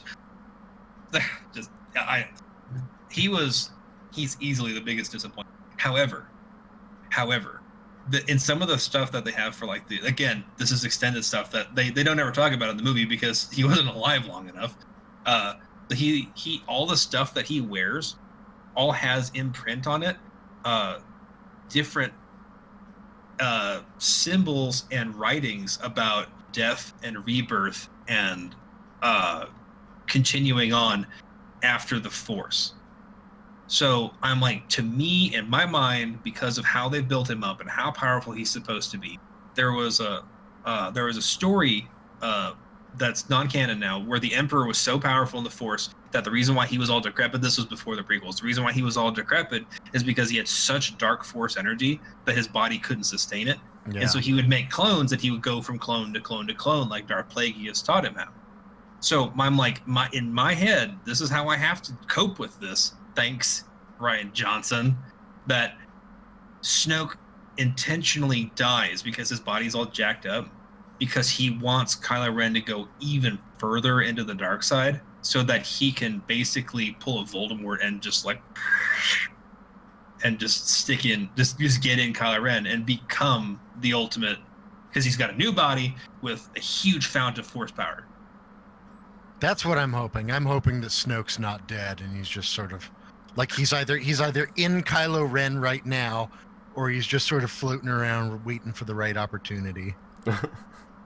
I mean, I like I said, that's how I have to cope with it. I mean, that's how I have to deal with it because otherwise, like, you know, your final villain, even though he's interesting, is still Darth Millennial, and like, you know, and I'm like, I can only handle so much screaming and crying and fucking smashing your shit against the wall and whatever, and I'm like, look, you're not even anger powered. You're just angst powered, and you need to fucking not. Is what it will. I mean, you just stop. Quit it. I mean, go fucking have a timeout. I mean, that's what I want. That's what I wanted from Force, to come out and literally pick Kylo Ren up and stick his dumb ass in a corner, all like. And just give his ass a timeout, and every time he tried to turn around, she fucking whacks him with that goddamn cane. I mean, just whoosh, Dark Force power grows. You know, I wanted that, and Gilbert Gottfried would be the best Sith ever. Yeah. I'm gonna take over the galaxy. All right, so Iago. So let's talk about. I mean, we're gonna skip the whole Pod Racing 2.0 discussion because we already talked about that. Yep. Let's talk about what Luke did or didn't do. I mean, yeah. I mean, there was what specifically. There was subtle hints that was a Force ghost, but it wasn't even subtle, really. I mean, like they pretty much told you. Yeah. I did. I was mad as shit in the theater. Like once I thought about it, I'm like, how? Obviously, Rey had his lightsaber. How did Kylo Ren not know that? You know, the lightsaber that fucking Luke was using was not the same one that Rey was using. Was the one that they just both tore in half, by the way. Exactly. Second of all, I mean, he looked a whole lot younger. Oh yeah, but I mean, on the way there, he had time to fucking, manscape that beard and everything, dye it back to brown. It was all gray before. He's got like brown with slight gray highlights. He was looking good when he showed up. I know. I was like, dude. I'm like, look, this is clearly a force to me. And what was the worst part is that as soon as I saw him, there was a line that Kylo Ren says like way earlier in the movie, and this confirmed Luke was gonna die to me. Like as soon as I saw it, because earlier on, whenever he connects, Snoke connects, whatever, Kylo Ren and Rey, he says, how are you doing this? You're not doing this. The stress alone would kill you.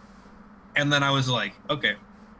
So then I was like, I just remember that as being a line from the movie. But then whenever I saw Luke, and then I saw that he was like way younger, but he was the same age that he was when Kylo Ren was his teacher. Yeah. Right.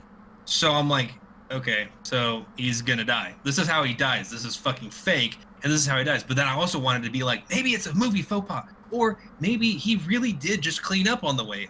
At this point, I'll take it, whatever. Maybe what if he took R2 with him and all his little gadgets, and whenever he's all like, I got a hair gel, and blah, blah, blah, blah, blah, blah, and he does him up all nice because he expects to die. Fine, I'll go with it, whatever, fine. But then when he goes out, and I was in my heart, I was still I wanted him to go out there and be the legend. Right. I know that like the whole movie was about like, decrying the legend, the forces, the Jedi are stupid, they are stupid, fine, whatever, I don't care. You're still Luke fucking Skywalker.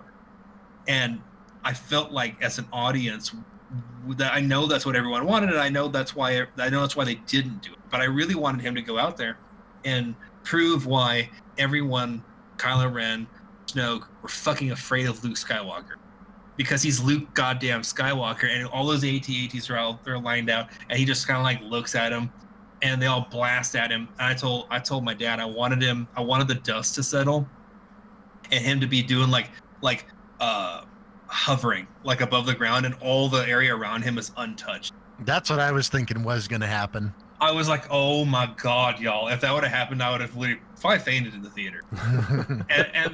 and then I just wanted him to like get down. And then whenever he like went to do the cheap movie brush off thing, I actually in my heart, because I'm still, to me, Luke is still up here.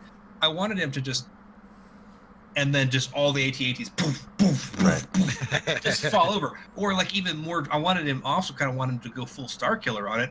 And to just act like they were made out of paper mache. Pick them all up and just crush them all at the same time. Oh my god! He just Dr. Manhattans that shit and picks one up and crushes it into a ball. I did. I wanted him to go full tilt. Like, this is the legend. Even if he died in the process. This was why it was so important that we find Luke. Because we need to take him out before true order can really be restored and instilled for us, because Luke will always be the spark of hope. He will always be the enemy of injustice. He will always be the one to fight for everyone else. This was Luke fucking Skywalker. And then it was a fake. Ha! Yeah. Nah! This isn't Luke, it's Jake. Fuck you. There was absolutely no reason at all that they couldn't have had Luke actually physically show up. I mean, they even showed his X-wing resting in the water on the island that he was staying at. Just how could they show that X-wing in the water and then not have him lift it out of the water? That was a big old middle finger. Come on. Yeah. Would it have not been complete titties too? Like if he doesn't just walk in and talk. He flies in said X-wing and just starts laying waste to fucking everything. Yes. And being like, and then you get to see like literally in this case, you get to see all stages of Luke Skywalker. He flies in as the hot shot pilot, blows apart these AT-ATs because they got all the oil canisters in the back, all exposed. He blows them all apart, blows apart the little the mini Death Star, which is fucking stupid. And then, he hovers, jumps out, and he's Luke the Jedi Knight, fights Kylo Ren, beats the shit out of him, not like does whatever he wants to, and then at the end doesn't kill Kylo Ren and shows that he's Luke the Grandmaster. Yes. And then at the very end, he's like, this is not the path that you need to be following. and that he actually has the potential to redeem him, even if Kylo Ren doesn't take it. Yeah, green lightsaber and all. Even if he doesn't take the opportunity to be redeemed, and he, slaps the hand away and then runs away, and Luke lets him go, then you still have Luke, and you still have Rey, and you still have Luke's fucking Skywalker is back in the galaxy, and now everybody would be like, we got your message, but we were on the shitter, so, I mean, like, we're definitely going to come help you guys now. We got a whole bunch of ships or something. I'll find something. Luke's here, right? But for realsies, though, like, Luke is here. Because here's the thing. When they're like, I won't be the last Jedi, I won't be the last thing of hope. Okay, no one knows who the fuck Rey is. But they know Luke Skywalker's goddamn dead, though. You want to talk about the opposite of hope?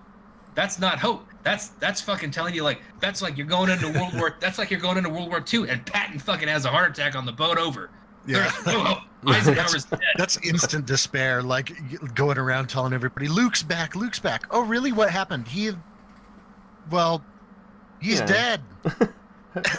Yeah. Oh, shit, let's surrender. I mean, like, he's dead. I mean, again, that's like going into fucking D-Day, and Winston Churchill chokes to death on a fucking fishbone. Yeah. I mean, like, everything's gone. Everything's terrible now. I mean, like, but you want people, but we have N Jedi. Well, but like at this point, there are so few Jedi. It's like, okay, what, I mean, you pretty much get to treat it like a job interview. What are her qualifications?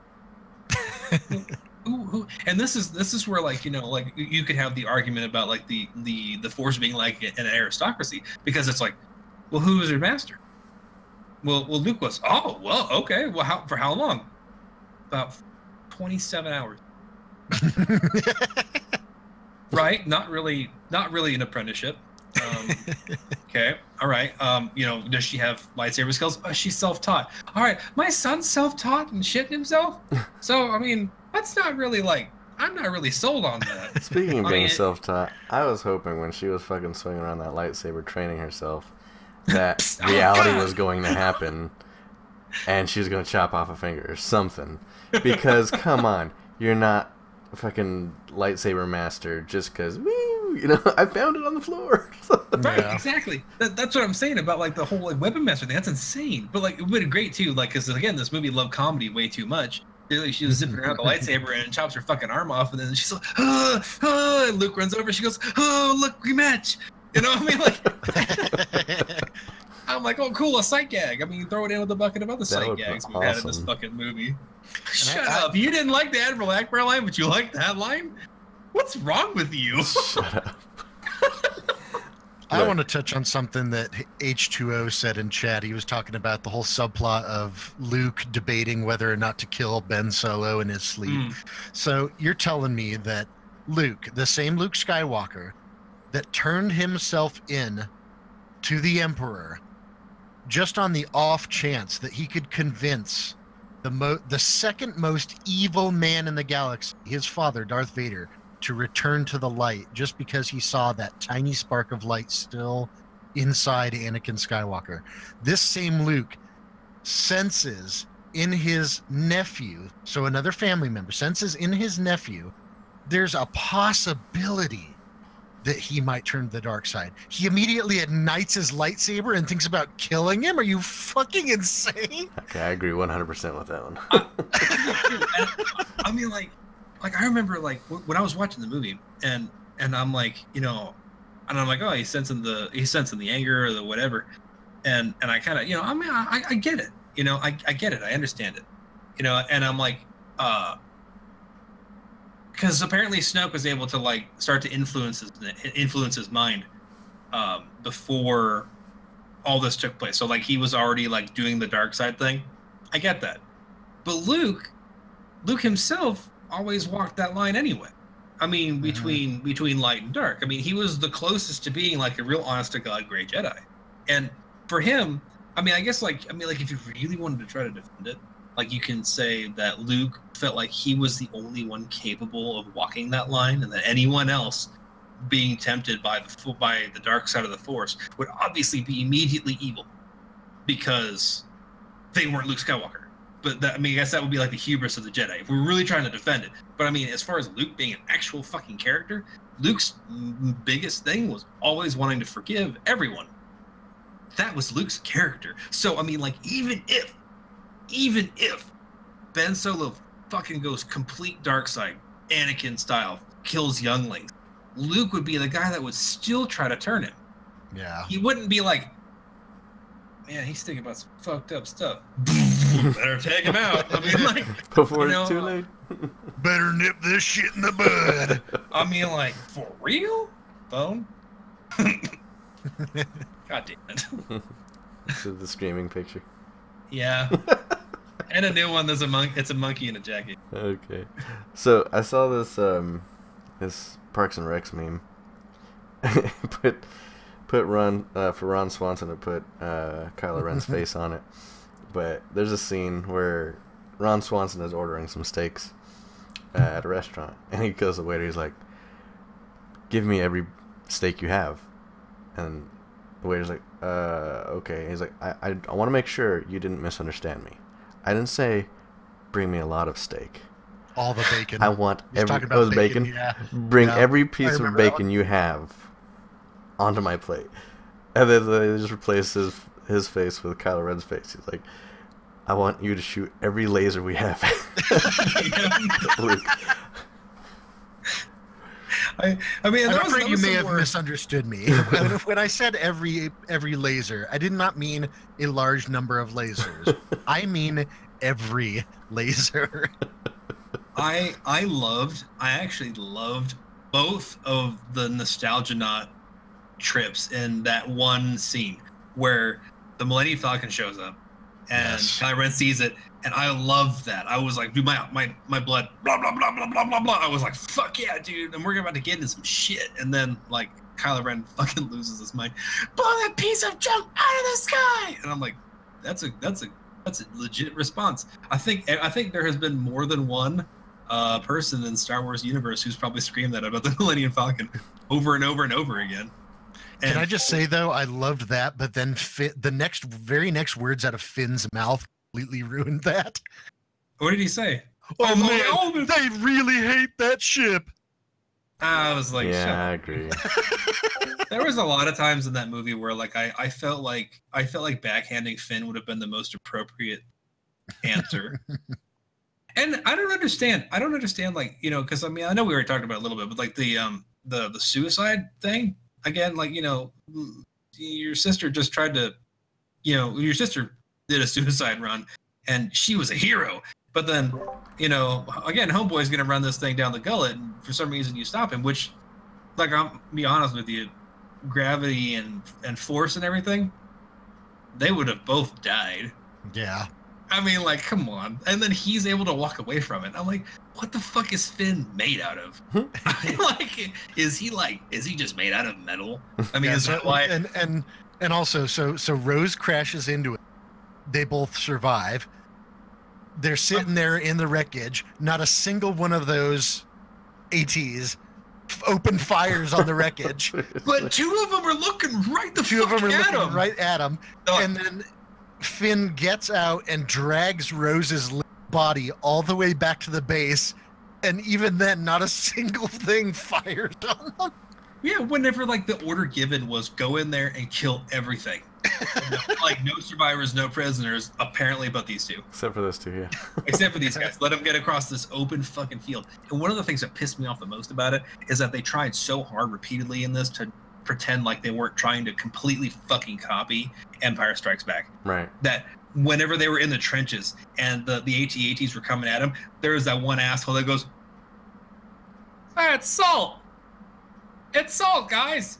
I mean, like, that was one of the lines where he goes, "It's salt." I'm like, was the fact that when they said it was a salt planet a fucking mystery to you?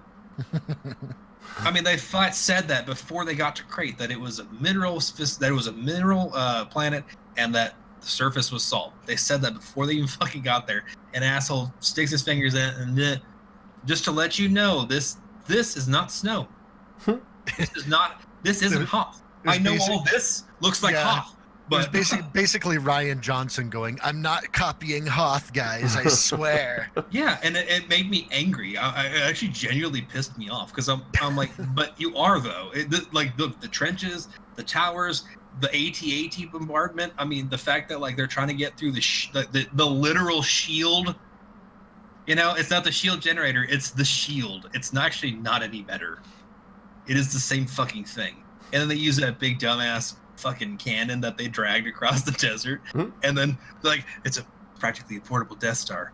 And then it makes a hole like that fucking big. I mean, like they fire this thing in like the Rose miniaturized and Death Star butthole is what it was. yeah, I mean, like, and like they have Rose and Finn are having their little moment, and then like they fire the, it's a background noise, and they see sparks, and like nothing moved. And I'm like, did you just not put enough power in it? Dave, did you fill this thing up with gas before we left? I mean, like, you're making me look like an asshole and out here in front of the new boss. All right. I mean, like, you didn't put any fucking fuel in this thing, and we got roads to do through this fucking shield generator. And I don't know what I'm going to tell him now. I'm going to tell him this is the best it's got. This is 100%. That's your fault. That's on you. If these guys get away, it makes me so angry because I'm like, I don't know, like in my heart again, because I have expectations, which I shouldn't anymore. But like, they say it's a miniaturized Death Star.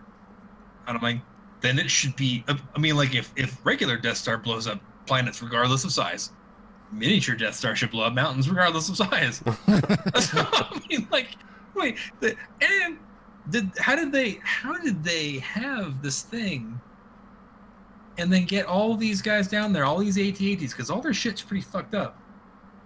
And these are like not just regular AT-ATs, these are like heavy AT-ATs, because like they had little ones. Did you see that? They had like the regular AT-ATs and they had the great big ones.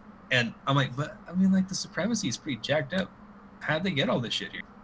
Like they're in turmoil. They're in turmoil right now. People are like thousands upon thousands are dead.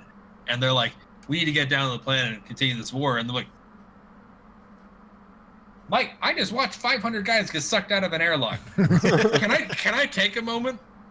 I mean, like, can I like have a moment of silence for somebody? No? Okay, we're going. Okay, let's go. I mean, and then get the giant gun, get the giant miniaturized Death Star that we have for some reason, just in case rebels decide to barricade themselves behind a giant fucking door. And when did orbital bombardment stop being a thing? If you have enough forces left to bring these guys down to the bottom, I mean, like, the old-ass ships in the Old Republic destroyed a whole fucking planet with just conventional weapons. Right. Are you telling me that, like, the remaining First Order guys couldn't literally hover over one spot and be like, you see that mountain? Yeah, I want it to be a plane within 5 minutes. And then just fire literally everything at it. I mean, like, so the big plated thing, the big thing that keeps people from getting inside, the giant fucking, like, 95 feet wide metal thing that keeps people in, right? That you can't get through, but you need a Death Star to get through. Do you need a Death Star to get through the mountain? Because it looks like rocks to me. It looks like mostly salt. It looks like mostly salt, actually. I mean, like it's salt, guys. So I mean, like a landslide kind of cracked it up a little bit in the back. I mean, I think that maybe you should just shoot this thing up for a while and I mean, see what runs out. You know what I mean? Hey, if you know where the mountain is, surround it. Why are you coming from one side? You have all these fucking people left over. Just get out and around the mountain and just bombard it. And when they come out, then you shoot them. No, man, that's the end of the planet. It's right there. There is no back behind the mountain.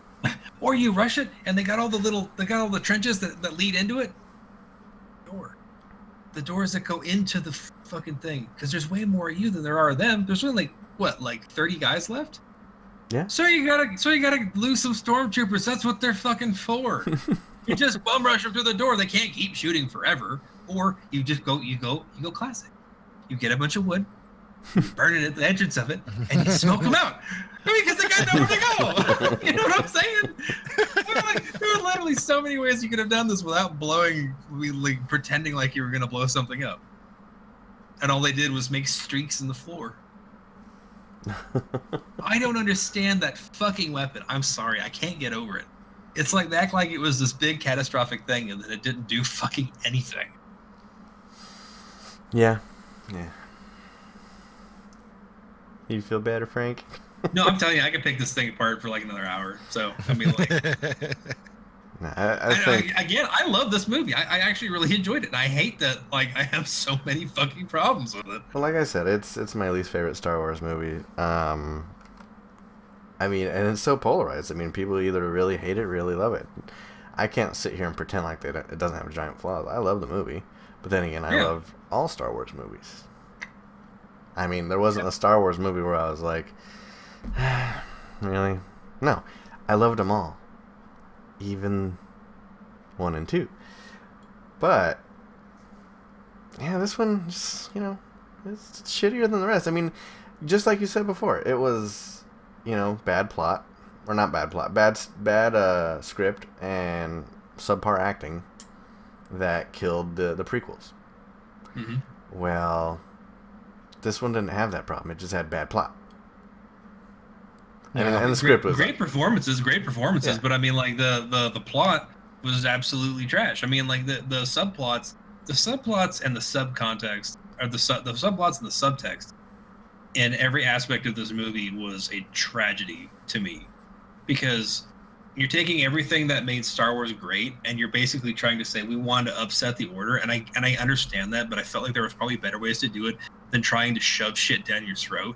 right.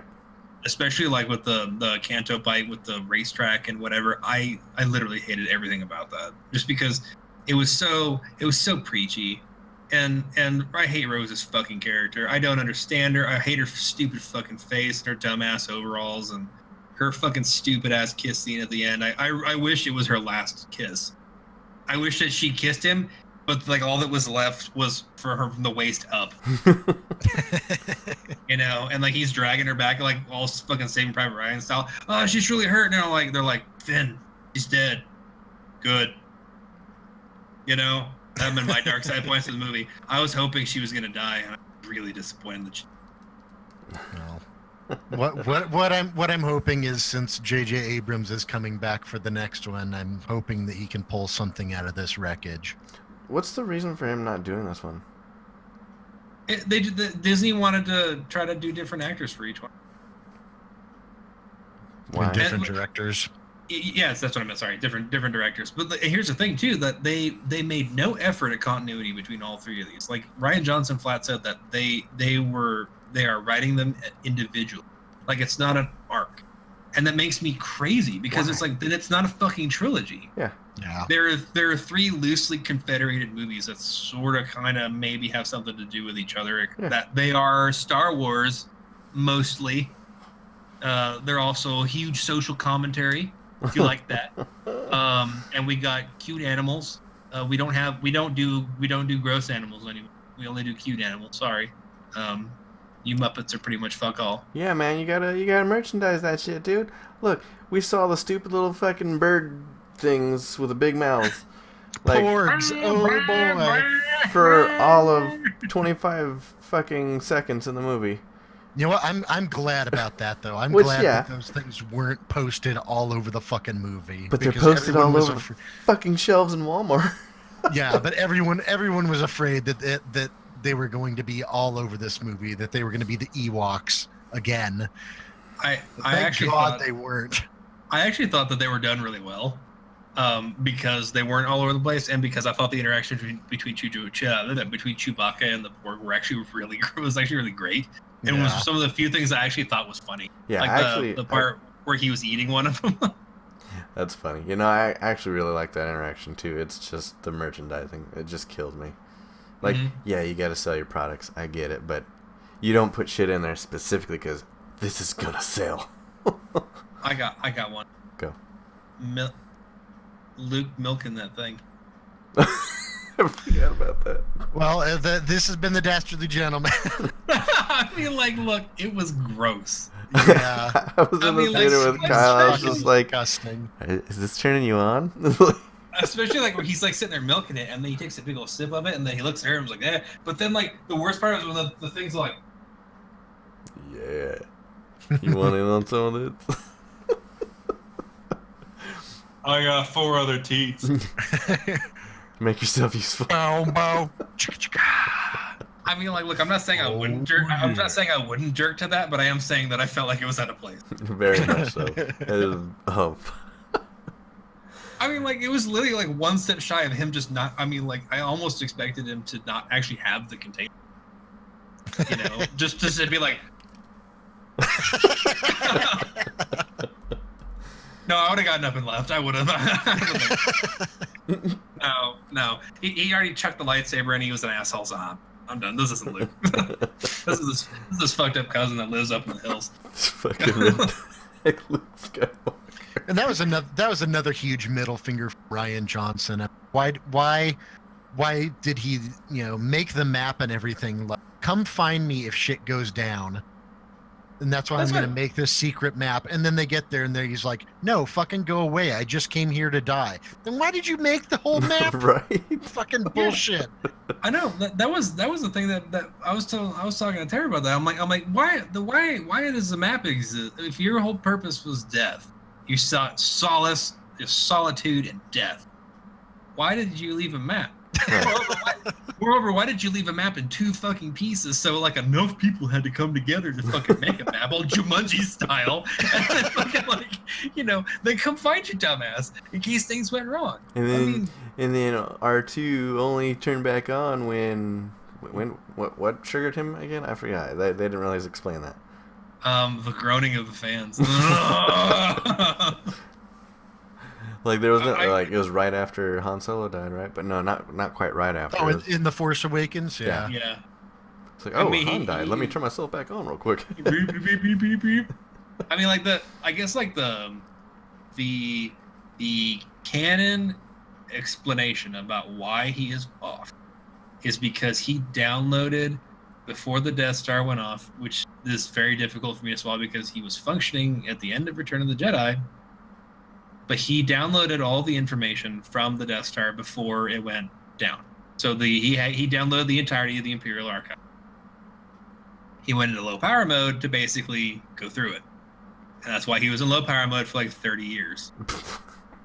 You know what? The theory that I still think is canon and everything is that the reason R2 woke up as late as he did in The Force Awakens is because he had to get through 30 years of Windows updates. Yeah, probably. That's what I think. Yeah, he was still on ME. He had to get through a lot. Oh my god. There is so much travesty done to the remaining characters. Like Luke's entire character was such a.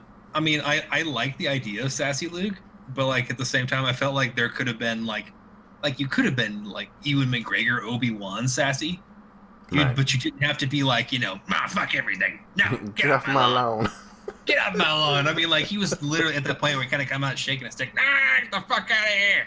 I mean, I wanted him. I mean, at one point, I wanted him to literally hit Ray in the head of them, and just be like, hey! the scene I did like the training between yeah, that was funny.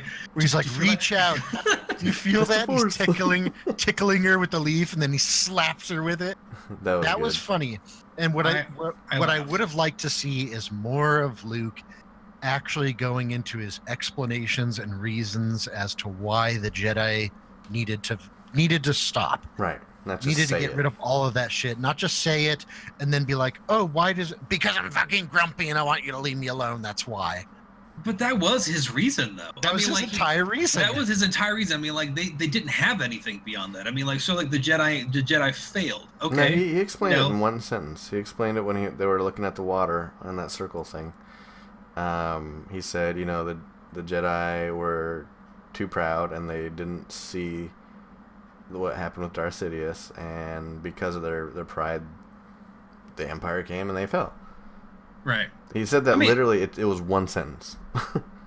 Yeah, but I mean, like that. But that still isn't really an adequate explanation why the entire thing needs to come to an end. And I will say too that a line that I felt was weird, and I don't think I mean, maybe you guys have heard it before, but I've never heard it before. But did you hear how he refers to the Jedi in that whenever they're in the cave, or not in the cave, in the tree?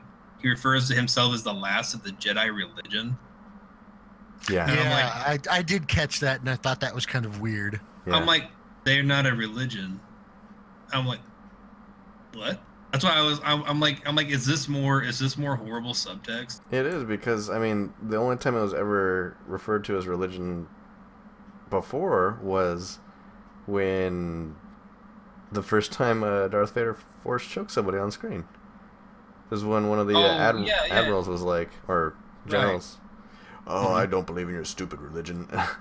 It was said as like an insult, is what it was. Yeah, and that guy died for it. I mean, so, I'm like, he says I'm the last of the Jedi religion, and I'm like, Jedi was kind of like a thing. Like, it wasn't a religion. It was a state of being. It was, you are a Jedi because of what you've done, what you've accomplished. It's like, that's like saying, I'm the last of the soldier religion.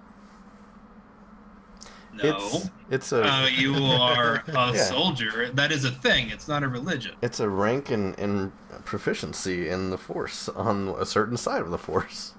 Right. I mean, like, it's an ideological group. It's not a fucking religion. I mean, that's why it made me weirded out, because I'm like, this isn't something that I've ever heard up to this point, and it's bizarre that of everyone that would say it, it's Luke. Yeah. Because I'm like, this is enormously bizarre, and I do not appreciate literally anything about that. That again, it's just more character assassination of Luke Skywalker. That's all that is. Character that didn't get assassinated, Yoda. Yeah. He did everything he needed to do. We got to see Mean Yoda, and I loved it. I love Mean Yoda. He's so... I mean, he does something fucked up. Oh, Skywalker, missed you, have I? That shit on fire. Like, dude, that's going to be a thing forever now. I will always love Mean Yoda.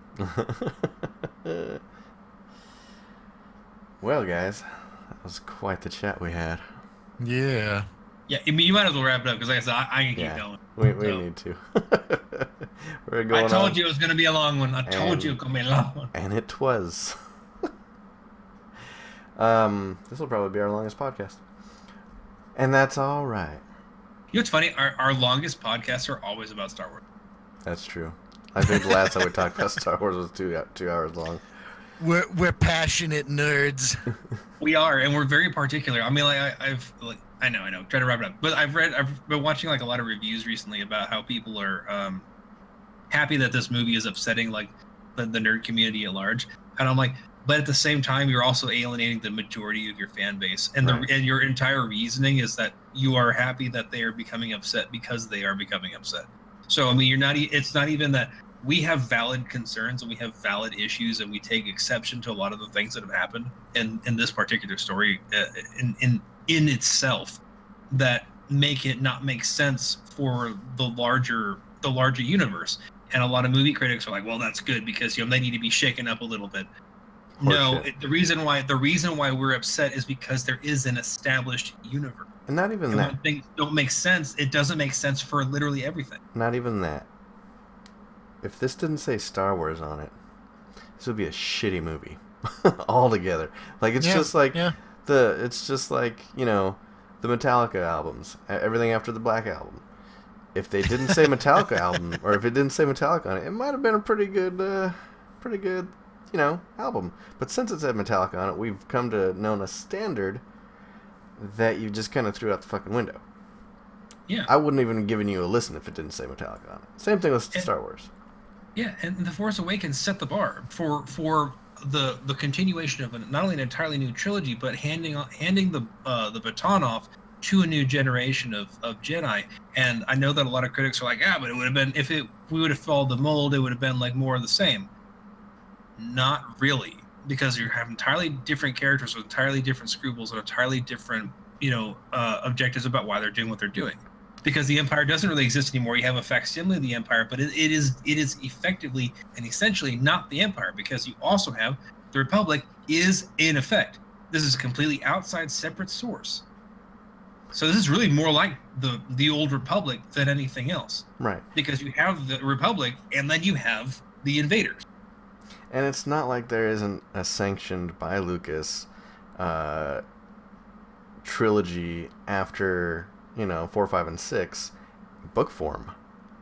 Like, there are things you can read and say, I'm going to take some of this, maybe use this in the movie because it's but kind of a good Rian idea. Johnson obviously doesn't read, and he barely writes. So I mean, that's definitely not on the card. Sorry, he's not going to do that. All right. Well, I think we did good. I'm going to pat myself on the back. Good job, self. Thanks, guys. Thanks for watching. Thanks for listening. If you like what you heard, like what you saw, please rate, like, comment, subscribe. Go ahead and follow us on Twitter, like us on Facebook, yada yada yada. And tune in next time. We appreciate you. We'll see you next time, everybody. Bye. Bye. Bye.